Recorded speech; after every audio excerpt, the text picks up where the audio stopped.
Hey guys, today we are doing a background vocal harmony tutorial video. We're really excited about doing this today. So these are my good friends. This is our guest worship leader today, Amy Hollingsworth. Hello. And this is Nicole. Hey guys. Nicole Norris. And the three of us are going to be just workshopping some harmonies today on a really awesome song written by this lady right here.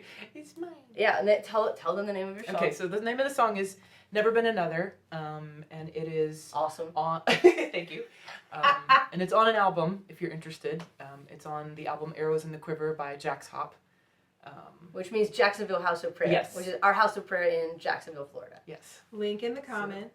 Right. You can download it on iTunes, and it really is awesome. It's a good album. I'm not the only one on there. There's lots of worship leaders, but this one is on there. This one is on there. It's really good. So we're going to add some harmonies to this song today. We're going to focus on the chorus of the song and the bridge predominantly. So the first thing we need to talk about is like the way we're going to stack the parts. Yeah. So obviously, Amy, you're going to be on the melody. The melody, which is at the top of the song. So we're basically forming triads or chords with our voice, right? So and it's interesting because this is a scenario that's true in a lot of churches where you have two background vocalists who have to be females. Lots of girls. All right, lots of girls. And sometimes that can be a little bit challenging trying to figure out how to work that out because one part might be really easy to sing, but the other one's like too low or things like that. So we're going to figure that out a bit. Amy's on melody. Nicole. I'm going to sing alto. So she's going to sing alto right below that. I'm going to sing tenor today. Yeah. So hold down the fort. Yeah, I'm gonna be kind of low in the beginning, but we're gonna talk about some options. Yeah. So let's just show them maybe play through a chord. So if Amy's note is melody, beautiful, right? So let's let Amy. Why don't you sing the chorus of the song for us so we can hear the melody first? There has never been another God like you.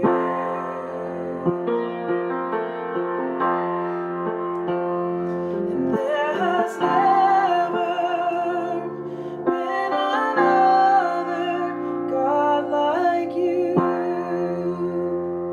Beautiful. Great. Yeah. So let's start by talking actually about my part because in this song, my part actually will form. If I was singing this part above Amy, it would be like I'm singing, harmonizing in thirds, the interval of a third with the melody. It's nice and pretty and smooth, but because I'm singing way down, I'm actually singing an octave below that, which means I'm singing a sixth below the melody. Let me show you what that would sound like. I'll do the low one first. Okay. There has never been another God like you. I have to kind of just stay straight on that last bit. And the next time. There has never been another God like you. See, I'm just moving with the melody, almost with every note, just mirroring the melody. Except that one part, I need to just stay straight. Well, because when you sing God like you, I have to God like you. I'm keeping sort of a common tone there. Yeah. All right, so that's what the tenor's going to sound like. If I sing it up an octave, just do a little bit of that. Same thing, just up the octave. So instead of there has never, I'm up there has never. Right there. Let's do that. Okay.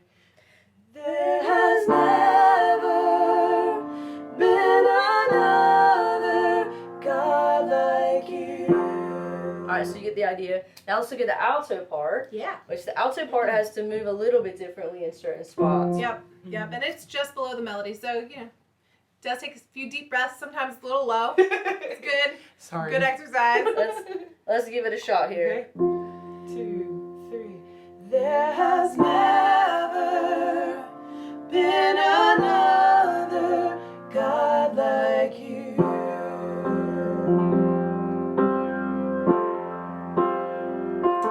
There has never been another God like you. Sounds good. Let's put it all together. 2, 3. There has never been another God God like you. I'm gonna go out for this one. There has never been another God like you. Nice. Sounds Yeah. good. Sounds really good. Sounds good, ladies. Tasty. Pat on the back. All right. So now we need to talk about the bridge of the song and work out the parts on that. The bridge happens towards the end of the song. You know, a lot of songs have bridges, and in a lot of cases, it is part of the song that like builds and builds and builds, right? So what we have to think about if we're repeating this section over and over again is like dynamically, how Yeah. are we contributing to that build that needs to happen? So are we making it interesting? Right. It's not really interesting if we just like right out of the gate kind of like with full harmony and we're just blasting it the whole time. There's nowhere to go with that.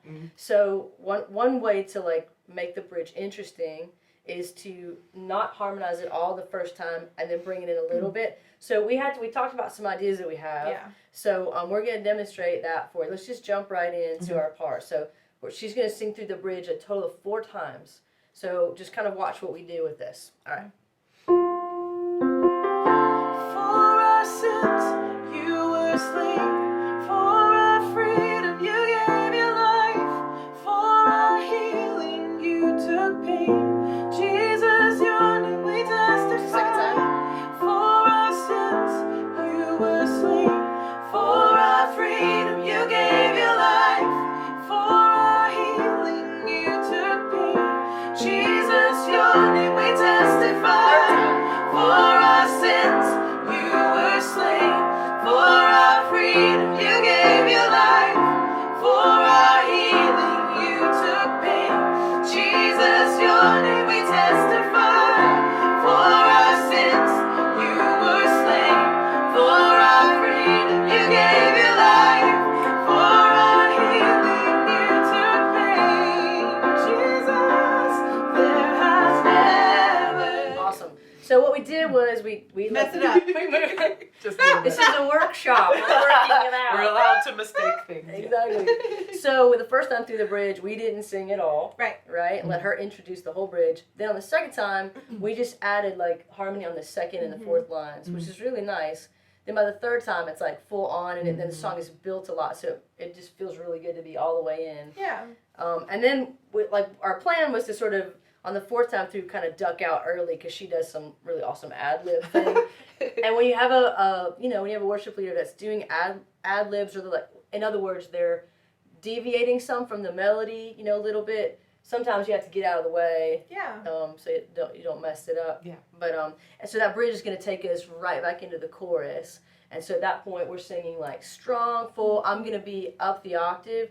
So for a situation like this, if you've got 2 girls singing background vocals, that is one thing that you can do is have one singer can be real acrobatic and start in the low octave on the part, and then later jump up the octave to continue that. If that's uncomfortable, you can all trade off parts. Yeah. So that would mean like if I was on that low tenor part, Nicole's on the alto, then later I take what she was singing, I start singing alto, and she starts singing what I was singing, but up the octave. So we've just shifted. Which we do that a lot, actually. Yeah, that works really well too. It does. So Yeah.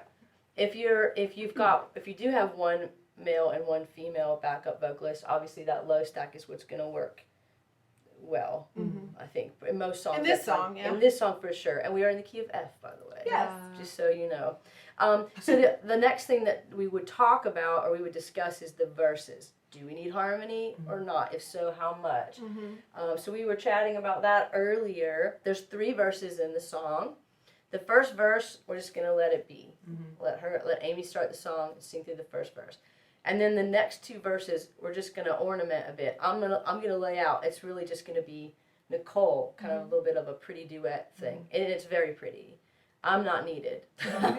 I'll just clutter it up. I'm not needed. And a lot of times verses don't need a whole lot. You kind of every song's a little different, so you have to be sensitive. And it's like, what does this song need?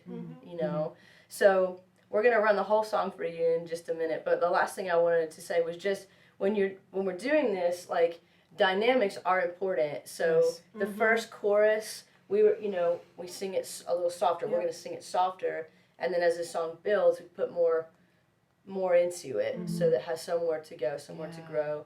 And we're also, as best we can, we're paying attention to Amy, how she phrases things, how she does like cutoffs with her words, and as much as we can, we're trying to match that.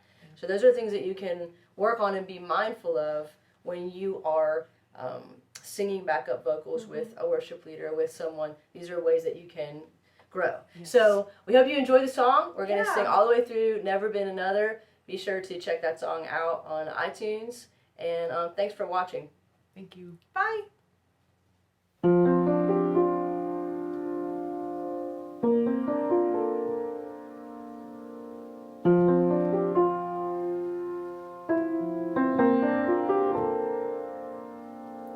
I hear the voice of my beloved. The sound is like a waterfall crashing in my soul. You call me into greater mysteries. The depth, the height, the length of love that I have yet to know. So I look for you with all my heart. To all your words of life I cling, and I give to you my brokenness. You give to me a song of hope to sing. There has never been another God like you.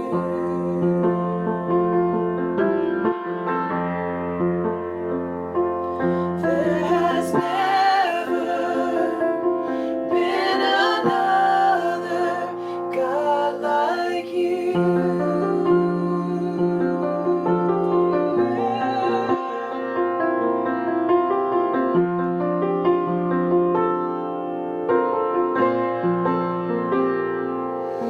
You give me strength when I am empty.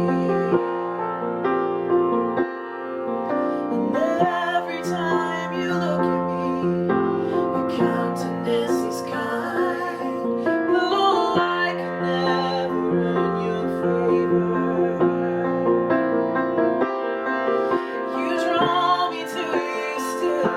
I am yours and you are mine. There has never been another God like you. Oh, there has never